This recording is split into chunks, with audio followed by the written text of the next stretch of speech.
Assalamualaikum ikromli ezi ko'rmanlar, kashqinlar xeyirli bo'lsin. Men Adil Uyg'ur, Uyg'ur tadqiqot institutidan hammalarga salom yo'llayman. Har hafta institutimizning mudiri, shundaqla Hacettepe Universiteti Adabiyot fakülteti tarix bo'limi o'qituvchisi, dotsent doktor Erkin Ikrom muallimlar o'tkazib qo'ygan xalqaro vaziyat va kun tartibi nomli programmamizning yangi bölümü. Huzurlarda bo'ldi. Erkin muallim hoş geldiniz. Hoş bulduk, rahmet. 22 günü Birleşken Milletler Teşkilatı bu Xalqaro Adliya Divanı'nda bu Peşembe günü to'g'rildi bu.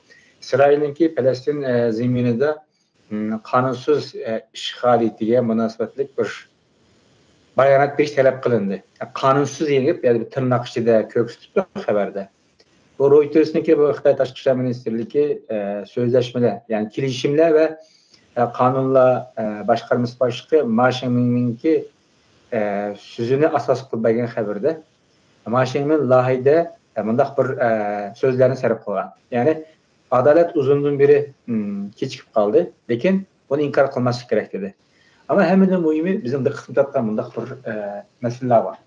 Temalarni o'tirib qo'ydi. Qaysi tema degan vaqtida, ya'ni Ma Shingmin Falastinliklarning o'z taxtini o'zi belgilash huquqi doirasida chet el ishg'olchilarga qarshi chet elning besimiga qarshi o'zini qo'g'dash huquqiga, shundaqla Falastin davlatining qurilishini to'liqlash uchun kuch ishlatish huquqiga ega degan ta'kidlagan. Bu intayin bir so'z, buni alohida bir analiz qilish to'g'ri keldi.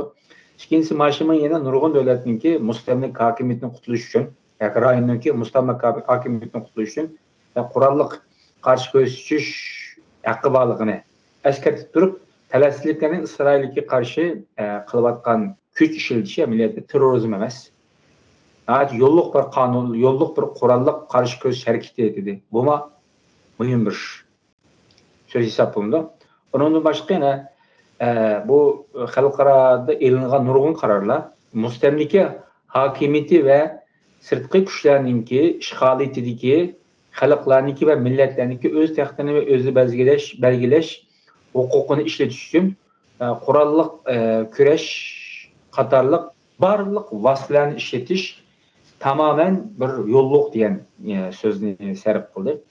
Biz bugungi programmamizda Xitoy hukumatining mushu 3 so'z yig'inchoqlagan chog'da ta'liq qilishimiz. Oldi bilan bundaq bir savolni bularga javob berishdan burun Xitoy hukumati bu vaziyatning jiddiylashiga qarab mushu bir so'zlarni sarf qildi deb o'ylasak bo'lamdi ma'lum. Yoki Xitoy hukumati nimishqa mushundaq bir bayonotni berishga majbur bo'ldi yoki deyishga ehtiyoj his qildi. Hammadan muhimi Xitoy bu gaplarni qildi. Bu butunlay Xitoyning bundaq deyishi amaliyotda Sharq Turkistondami o'zi dal ishg'oliyatchi kuch. Ondan keyin Sharq Turkistonga qilgan biz terrorizm deb qaraydi. Ya'ni bizga tamoman bu ta'tiris o'ysaqlar bizga tushidi bu gap amaliyotda. Ertaga qo'pib, ya'ni 1 yildan keyin ya 2 yildan keyin Amerikaga o'xshash cho'ng bir davlatlar Xitoyga o'xshash gapni qilsa, Xitoy vaqti qana javob berdi. Ya'ni demakchi, Uyg'urlarning Sharq Turkistonliklarningki Xitoy hukumatiga qarshi qilgan barliq kurashlari yo'lliq. Chunki Xitoy hukumati u yerda ishg'oliyatchi, mustamlikchi.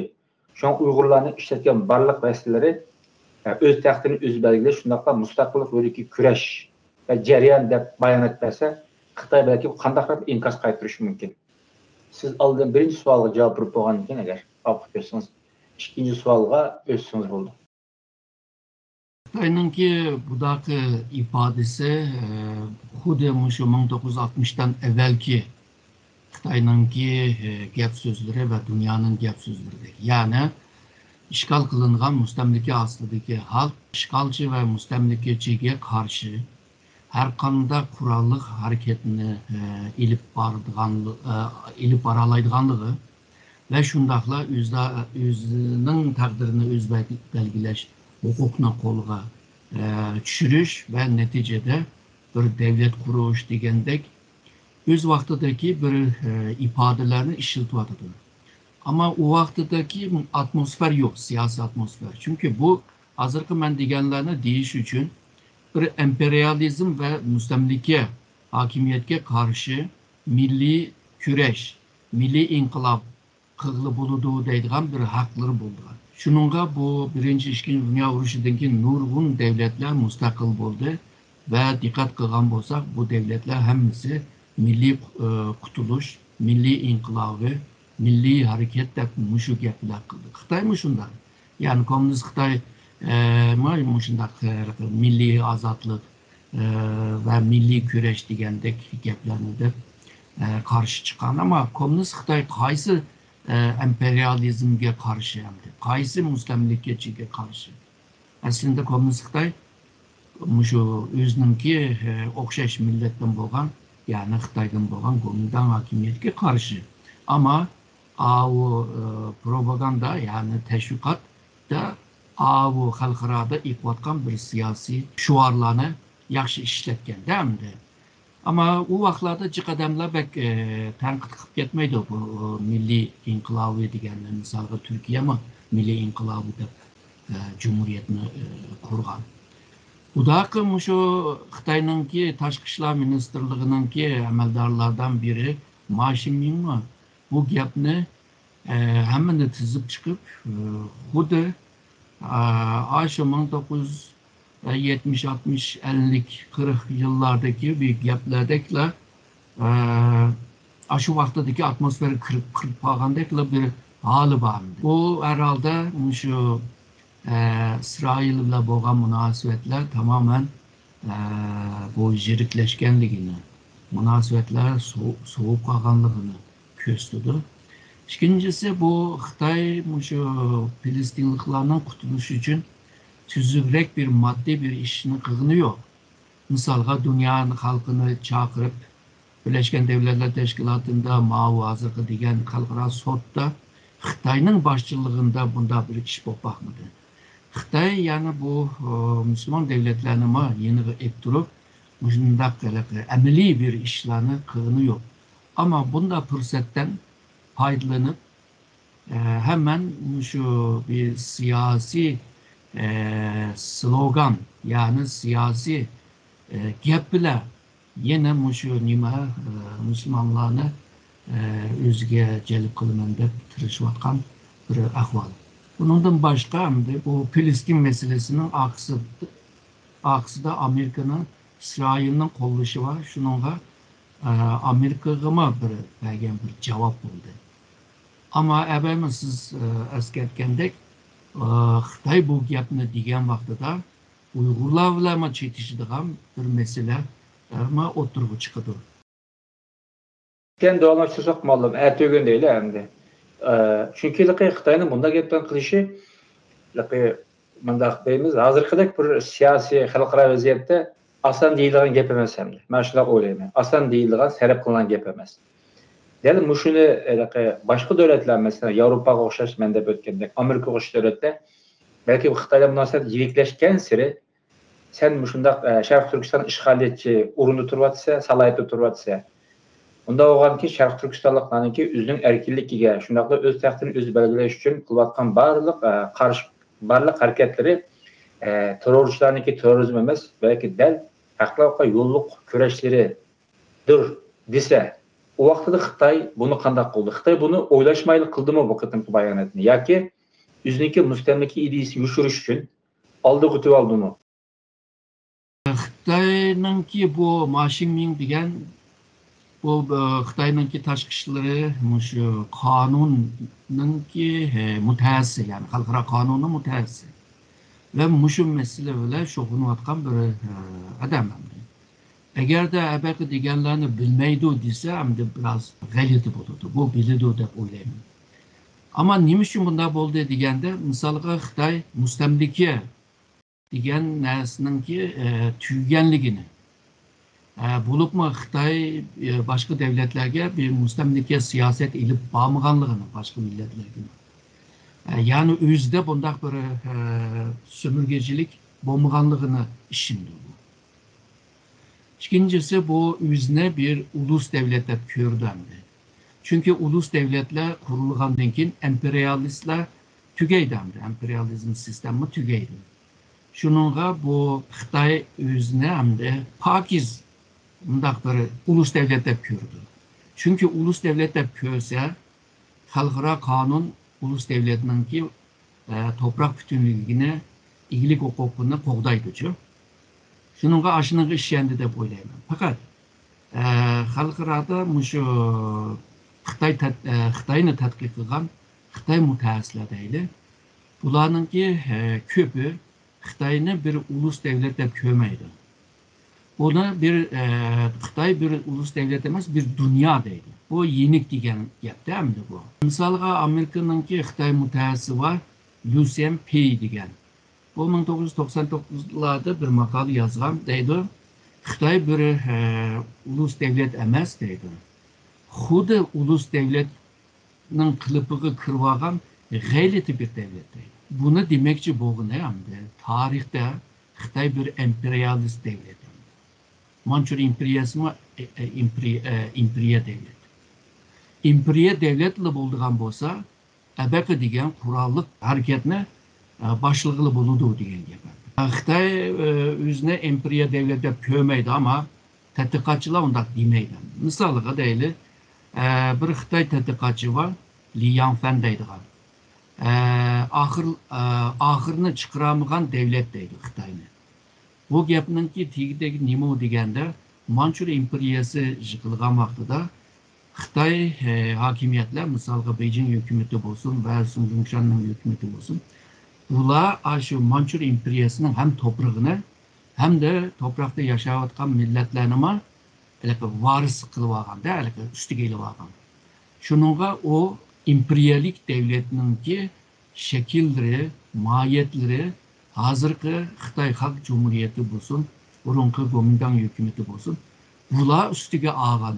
Shunga bular to'liq bir ulus devlet bo'lamidi deydi. Ya'ni Xitoy mutaxassislari buni qaraydi. Shunday qaraydi. Shunga agar xalqaro Xitoyni bir tek ulus devlet emas, o bir imperiya devleti deydigan bo'lsa, bundaqda Uyg'urlar, Tibetlar, Mo'ng'ullar hazırki siz degan bu Ma Xinminning gaplarının hepsini işiltirdi. Aynen şu Ma Xinminning degan gapidagi Filistinliklarni Uyghur deb almashtirsa, İsrail degan gapni Xitoy deb almashtirsa, bütün gapları akıdan Uyg'urlar uchun. Bu tarixiy ve siyasi chetdan degan demişler, ama qonun chetdan deydigan bo'lsak, 1960'ның ahırlarda Birleşken Devletler Teşkilatı bir kilişimini koydu. Bu kilişim olsa, yani müstemlike rayondaki bu devletlerini qaytırıp beriş ve halkınınki müstakillığını ilan kılış. Yani en tez ve kısa zamanda Muşu müstemlike aslındaki halkını azat kılış ve devletin müstakillığını qollaş deydi. Ondaqda Xitoy eğer de emperyalist olsa, müstemlikeci bir hakimiyet olsa, bu vaqtida bu Türkistanlıklar, Meyli, Tibet, Moğollar, hazırki men degan muşu kanunga müracaat kılalaydı. Hem de bu Xitoy bir müstemlike siyasetini yürgiziyotgan bir hakimiyet mi degan vaqtida hamda Bulup'un Türkistan'a karta ilip bağlan siyasetini dikkatga alsak, bir misal bile berey. Bu 1949 yılınki 9. ayının ahırlarında Xitoy muşu Sovetninki qo'llashi bilan Türkistan'ı işgal qilishga boshlaydi. Başlagan vaqtida mayli Mao Zedongninki bo'lsin, mayli muşu Deng Xiaopingninki bo'lsin, bularninki telegrafda yoziqlarida Jianling Xinjiang deydi. Xinjiang'ı işgal qilish deydi. Türkistan'ı işgal qilish. Ta ki muşu 49 yılınki ahırları kelgan chaqda muşu Qashqargacha keldi Xitoy armiyasi, Komünist Partiyaning armiyasi. Undan keyin Mao Zedong shu vaqtida bu partiyaninki ishxon müdiriga, yani Hu Qiaomu degan odamga bir telegraf yozdi. Deydiki, Türkistan'ı işgal kılış, yani Jianling Xinjiang'ı halkın dikkatini tortdi. O isimni Jingjun Xinjiang dedi. Xinjiang'a kirish, armiyasi bilan kirish. Yani bunu alaydı, o eskertip bunu tuzitishninki ma'nosini, arka görünüşünü asanlı bilememiz. Yani Türkistan işgal kılıngan bir rayon. İşgal kılınganı az deb, siyasi cette bu halkını kıynap, insaniyetke karşı cinayet işlep, ırkı kırgınçılık siyasetine ilip bir vadıdı. İktisat cette Şarkı Türkistan'da sömürü vadıdı. Meyli yer astıdaki baylık olsun, meyli yer üstüdeki baylık olsun, bunu mu sömürü vadıdı. Yani bu müstemlike siyaseti diyen vaxtıda şu siyaset cetten başkuruş, kıynaş, boza kılış, ayrımcılık kılış ve iktisat cetten sömürüş diyen. Bu işkil esas nime amil Xitay hakimiyetteki bu düşüdü bu. Ondaqda yanıla şu hazırkı 1960 yılı 12. ayda çıkargan halkıradaki bu kanunda 4. maddedir kelgen çağda yani bu halkını yani bu müstemlike aslındaki halkının hakimiyetke yani müstemlike hakimiyetke karşı çıkışının ki haklı bolğanlığını ve kurallıkla bastırışının ki doğru bolmaganlığını ve onunla takabul turuşunun haklı bolğanlığını deyil. Şununla bununla yani Xitay hem empiriye bir devlet buludu, ben degендek emperyalist hem de o müstemlike bir hakimiyet buludu. Ondaqda belki deyilgen yani İsvagan toprağını kutuzmak için İsrail'e karşı kurallık hareketini kısa buludu dedi o maşimi. Uygulama aşını kılalaydı.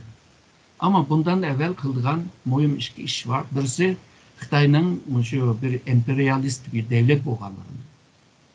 İkincisi müstemlike bir hakimiyet bolğanlığını. Buna ilmi üslupla yani akademik tədqiqatıyla oturup koyuş lazım. Ama söz bilerle dise pek anlap ketmeydi bunu. Bunu şu halkıranın ki akademik ölçüm bile bunu ispat kılgan takdirde Maşin'in ki İsrail'larını kollagan sözü Uygurlarıma, Tibetlerime düşüdü bu. Yani mantıklı cepte. Şununla Xitay herhalde bulanı oylap ketmedi. Çünkü Xitay 1980'lerde şu müstemlikecilik tüydü dep aşına ilan kılan. Hatta Xitay şu indigenous people diyen meselede ma bütün Xitay boyunca indigenous people yok dedi. Şununla biz o indigenous people'nın ki çağırış ücretligime boysunmaymiz deydi. Yani Xitay'nın ki men tanımayman, men kabul kılmayman, men de yok dep turvasıma ama hakikatten kurtuluş onda aslan toplumaydı dep oylayım. Şu bu yerde malum meyli bu alaka İsrail meselesi de İsrail-Palestin meselesi de bu Garip devletleri ve Amerika'nınki Palestin'in tutkan pozisiyasiga bolgan bu xalqaro inkaslarınki küçüyüşüge erişip Xitaylar şu boşluktan vaziyetden faydalanıp derhal İsrail'le Palestin'i qolaydigan tarakkütüş arkalık yüzünü qollap kelatkan devlet bilen bolgan münasibetini texim müstakilleş ve başka devletlerinin kima qollashga erishish bilan bir vaqtda şu Şarkı Türkistan'da mı şu küçüdün faydalanıp haqiqatni yushirishga, reallikni yushirishga tirishayotganligi sizin gapingizdan aytib aniq bilalaymiz hamda. Yani siz demakchi Xitoy ma'lum bir mezgilgacha o'zining kuchidan foydalanib haqiqatni yushirish sirasi va amaliyot hamon bir kuni bu yerda Xitoyniki kuchining haqiqati yoki reallik emas. Dal aksicha haqiqatning kunlarning bir kunda kuch bo'lib shakllanganligidan iborat mana bir xulosaga kelsak bo'ldi deb qarasak bo'ldiki, ma'lum dal mush yerda siz degandek agar navada biz siz ikki ishni qilish kerak dedingiz, ya'ni akademik seviyada bir Sharq Turkistonniki mustamlaka qilingan zemin ekanligini isbotlash deymiz. Isbotlangan taqdirda yoki o'ynab bir akademik ilmiy narsa o'tirib chiqqandan keyin buni kimlar qaysi xil organlar orqali kurish orqali uni qonun jihatda kuchga qila oladi yoki siyosatchilarga foydalanish uchun besim qila oladi deydi. Akademik tədqiqatınki neticesi bunu kanun cettime netice ağlı bulduğu desek olmaydı. Düşmeydi. Ama akademikinki tədqiqatının neticesini Birleşken Devletlerinki münasebetlik nurgun organlar var. onunğa ərz qilish və Birləşmiş Dövlətlər Təşkilatında çıxarğan sözləşmələr olsun, kilişimlər olsun, qanunlar olsun, aşağı müracaat qilish. Misalıga deyilir, başka devlet yani yat devletinin taraftan işgal kılınış, bozak kılınış ve izip sömürüş bu insan haklarına hilaf. İnsan hakları hilaf olan kargancakta bu Birleşken Devletler'in ki asas kanununa mı hilaf?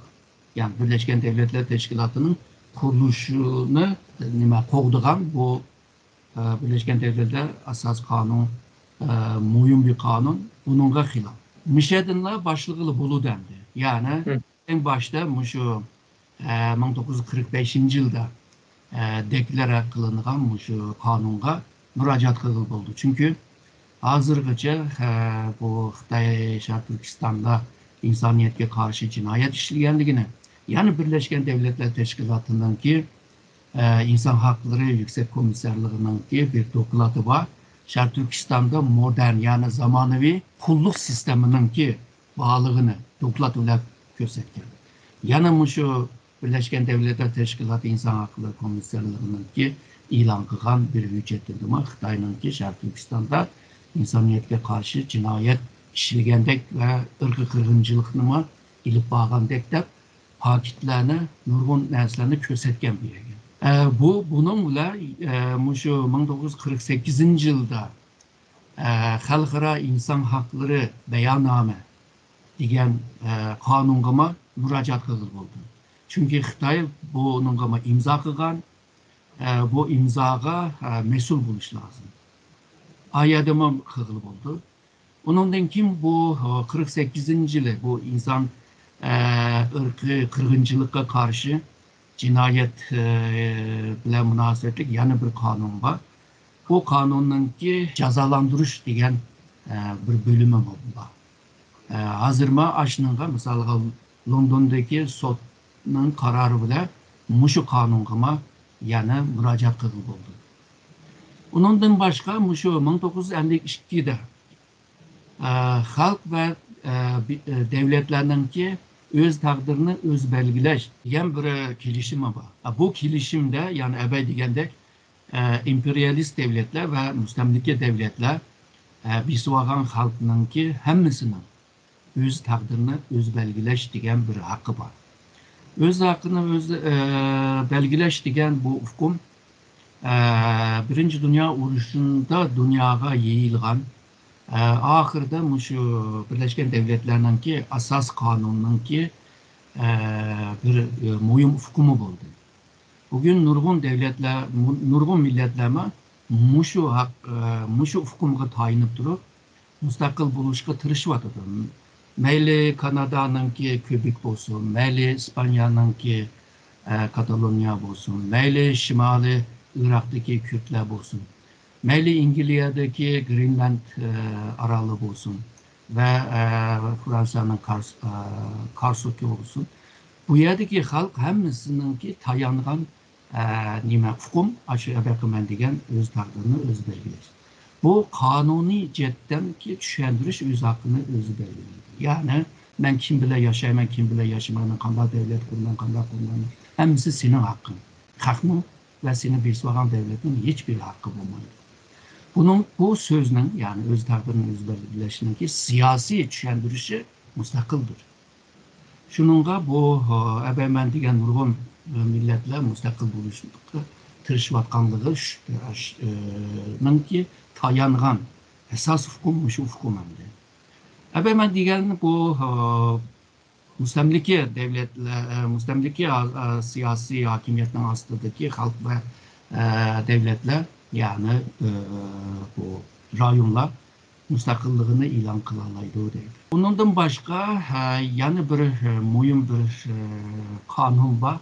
Bu kanun olsa şu 1970'te devletler arası Birleşken Devletler Asas Kanun'a tayinip durup devletler arasında dostluk münasebetini kuruş ve hemkarlık münasebetini kuruşta uzun bir isim var. Bu aslında 1960'daki Muşu müstemlike aslındaki halkını azat kılış ve müstakil buluş ve zeminini kaytırıp biriş degenge karşı bir kanun bu. Yani ulus devlet bolgandan keyin onun toprağını bölgili bulmaydı. Onunki iyilik hukukuga meydan okuğul bulmaydı. Hürmet kılış lazım değil. Ama bir yerdeki şart şu, yani bu rayon bir müstemlike rayon buluşu. Eğer de müstemlike rayon bolsa, ebeki 1960'daki kanunga iyi bolalaydı, ma 1970'deki kanunga boy sunması mı buludu? Yani Şarkı Türkistan'ın tarihi karaydıgan bolsak, Şarkı Türkistan ezelden Xitayning emas endi. Nereden deyimiz degende, Xitayninki en çoğun tarihçisi Sima Chen eserinde deydi, bu bugünkü Gansu, Şarkı Türkistan bu rayonla Xitayning emasdi. Han sülalesi bisvagan deydi. Onda olsa ezelden emas da. Onundan başka şu Xitay tarih eserlerine karaydıgan bolsa, Şarkı Türkistan'ın devamlı Şiyu deydi. Şiyu degen gep Xitayning zemini degen gep emas. Xitayninki Garp diyarı deydi. Garp taraftaki bir toprak. Onundan başka şu Şarkı Türkistan'ı köpünce Xitayninki sülale tarihlerde Uyghur Uyghur bölümüge ayrıydı. O çet devlet, yani Xitayninki zemini emas. Şununla bu Xitayninki bazı vaqtida Şarkı Türkistan'ın bisvagan bolsa, yanılı Şarkı Türkistan'da müstemlike siyasetini ilip bağlandığını görüyoruz.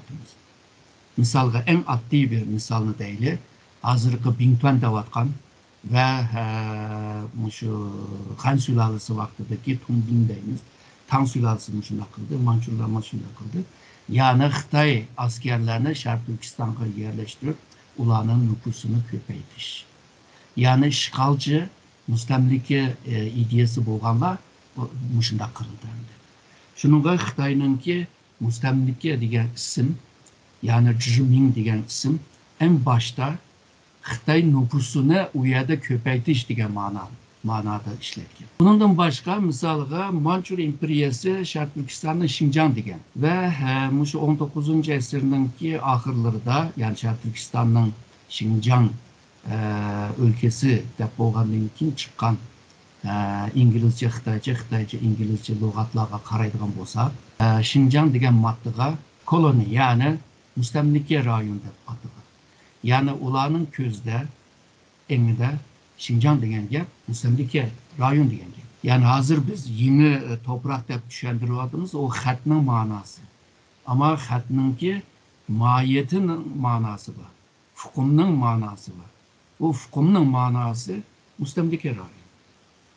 Yani jığıp kelgen çağda Xitayninki hazırkı Şarkı Türkistan tarihten beri Xitayning ayrılmaz bir zemini degen gep, zaten bu tarih metoduna düşmeydigan bir gep, çünkü onda tarihten bugüne hiç bitme özgermeydi deydigan gep yok.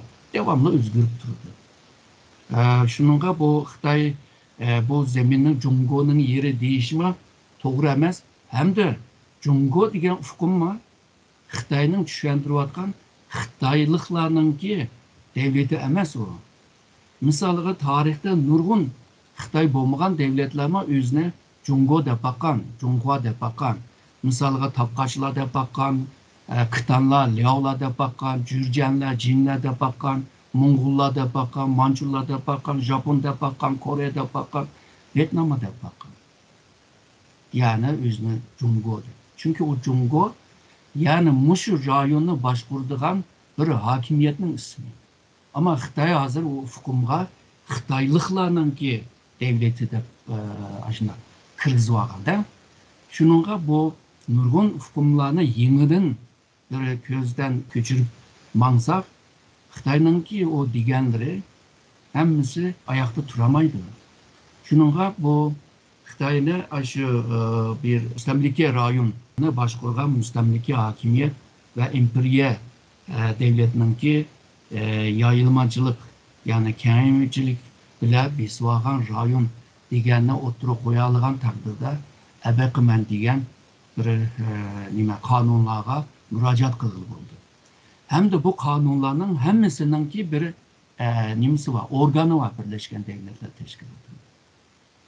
Misaliga, mushu 1960'da mushu mustamlika rayonuna qaytib berish, xalqninki mustaqilligini berish degan qonun uchun hozirgacha shu nima organ Birleşmiş Milletlar'ninki o'xshash ismini to'shigan organ hozirgacha ishlayapti. Arlab doklad beryapti. Yani burunqi mustamlika rayonlarning xalqi qanday yashayapti, yani mustamlika siyosatga uchrayapti ve zamonaviy mustamlika siyosatiga uchrayapti, ma'ruz qilyapti degandek buni tekshirib turyapti. Yani Sharq Turkistonninki mushu ahvolni, abaqman degan bütün ahvollarni to'liqlagan vaqtida Birleşken Devletler Teşkilatı'nınki 6 çoğun organ var. Çoğun organın birisi muşundaq qiyinchilik ve zo'ravonlikqa uchirgan, irqiy qirg'inchilikqa uchirgan, inson haqlarining dafsanda bo'lgan, insoniyatga jinoyat ishlagan bir hokimiyatga qarshi himoya ostiga ilinish deb bir organ var. Yani Sharq Turkiston'ı Birleşken Devletler tarafından bir himoya ostiga ilinish uchunmi müracaat kıldıran bir organ var. O organ hozirgacha yo'qolmadi. İkinci Dünya Urushundagi nurg'un rayonlarni Birleşken Devletler Teşkilatı'nınki himoya ostiga ilingan. Ularni yo'lab, ularga yardım qilib, ularning mustaqilligini qo'g'digan. Shuningga aşında qonunlarga va shundaqla bu bazı mantiqliq meselelerini o'ttirib qo'yish bilan Sharq Turkistonliklar şu mashinanınki gibidan faydalanıp o işini qilib bo'ladi yani. O kadar mühim noktadan oturup koydunuz ki, şimdi chet elde okumuşluk Uygur ziyalıları var. Şu nokta faaliyet kışkı tirişvatırdı. Siz degandek mi şu? Kanunlarda kanda paylaşması üstü başka turulsa. Onun başka Xitay'nınki Sharq Turkiston'da yapılan barlık siyasetlerinin tigide emniyette mustamlakçilik ideyası var, zihniyeti var. Xitay üzerine ming qilgan bilan biz ulus devlet, milliy devlet, şunun bizning iyilik huquqimizga yoki zemin bütünlüğümüzge hech kim tajovuz qilolmaydi, şunun bizning qilgan gapimiz xalqarada mushu prinsip, mushu nuqtadan deyilyapti degan taqdirdami? Ama Xitoydan hozir Sharq Turkistondagi barliq siyosatlar siz degandek mustamlakchi bir ishg'olchi qilgan ishniki, yoki shu ideyaning bir mas'uliyat deb qarasak bo'ladi. Yani demek şu oğlum, chet elde biz bir Uygur bo'lishimiz bilan biz için kıldığın o kadar ilmi işler var ki yani. Bu ilmi işlerle meşgul olsak mı, emniyette bu özüra otururki ziddiyatını unutup kalıp biz şundan ehemmiyetli işlerle merkezlesek belki nurgun netice oturup çıkış mümkün de karayma. Ama elbette biz oylagandek görünüşteki menzereye şahit bulamamadığımız belki muşu ciddi vaziyetini tonup yetken çok anlık okugan şundaq Irak'ın kuraladigan insanlarımız bor deb qarayman men. Şuna siz degan mushu qonun jihatdan bo'lmasin ishninki, meyli o ilmiy jihatdan bo'lmasin va yoki Xitoylarning siyosatini hozir men degandek ishg'oliyatchining bir zehnining ifodasi ekanligini ilmiy jihatdan o'tirib qo'yish bo'lmasin. Ya'ni o kadar ko'p ish bizni saqlab turyapti odamlar. Şuna siz mushuni bir qo'shib bir tavsiya sifatida bir ikki gap qilsangiz programni oxirlashtirsak bo'ldi. Doğru, bu bazı tarih qaraydigan bo'lsak, bazı milletler jangda utup etken bo'lsa ama müzakere üstelde kazanganlarını görüyoruz. Yoki bazıları jangda kazangan ama bu müzakere üstelde kaybetkenini, yani utup etkenini görüyoruz. Şununla hazırki Xitay vilayetdagi bir kurallıktaki bir urushdaki başlamadan bir Sharq Turkistonda şununla bu siyasi, kanuni, diplomasi ve belki degan ilmi yollarla hareket kılış lazım. Bugünkü dünyada okumuş olan nurgun insanlar var. Uygurlardan. Hemmesi bir uçudan tutup hareketke başlasa bir neçə ilin içində nurgun nərsləmə təyyar olub qalırdı. Çünki bugünkü dünyada Xitay devletini bir zoranlıq bir devlet deyib görüb atqan devletlə köpəyib atıdır. Amma onun bazırından mənfət alımən deyib bəzi bu siyasi cəhətdən, qiyməd qaraş cəhətdən bununla imkan tanıyan bolsa Xitayğa. Amma əsas cəhətdən deyilən bolsa Xitayını şu xalqarada tanınan, bilinən və Birləşmiş Dövlətlər tərəfindən təbir edilən, inanılan ulus devlet emas. Bu tam bir müstəmləkə bir hakimiyyətlə bir emperyalist devlet. Əgər də şu əbəqi deyilgənlərinə həm misalıqa bir adamın qılalayğan işlər emas bu. Əbəqi mən digən şu Cungo digən ufqunne aşı söküş Cego deydi Xitaylama. Yani kurulmasına sökütüş için neçeden birlikte işleştik topluluğu. Çünkü bu Şaşangzhou diyen Zhou devletinde başlığında Cumhur diyen fıkın. Şununla 2000 yıllık tarihini inıqlap kılış bir adamın küçüğü yetmeyi. Əvvəlki kanunların hemisi müracaat kılışma bir adamın küçüğü yetmeydi. Şununla bazı yerlerde yalğız aşı timide, aşı mezmunda mütehassıs olanlar yalğız işlese, bazıları kolektif işlese de oylama. Ama biz keyinki yıllarda görürük, Uygurlar köperek Xitayga karşı emas, özleri birbiriga karşı küreş kılıvatkanlarını görüyatımız. Bu pek içinçlik bir ahvalandı. Kelgisindeki evlatlara kanda düşendiysen düşen meydandı. Müştakmı kılamıydı. Şununla bir makal temsil var bu. Jirahını köremleyen millet özara uruşu oldu. Şununla biz bu sözden kurtuluş lazım ve hep birlikte bu işlerini, öğretici kurdu diyen işlerini kademe kademe ilip bir iş lazım hep oylamadı. Aziz görürmenler, biz bugünkü programımızda bu Xitay'nınki Tashqi ishlar ministerligiga qarashli kelishimlar ve kanunlar boshqarmasining boshlig'i Ma Shingminninki Isroil to'g'risida sarf qilgan bayonotini analiz qilishga tirishdik. Ma'lum, sizga ko'p rahmat. Men rahmat aytaman.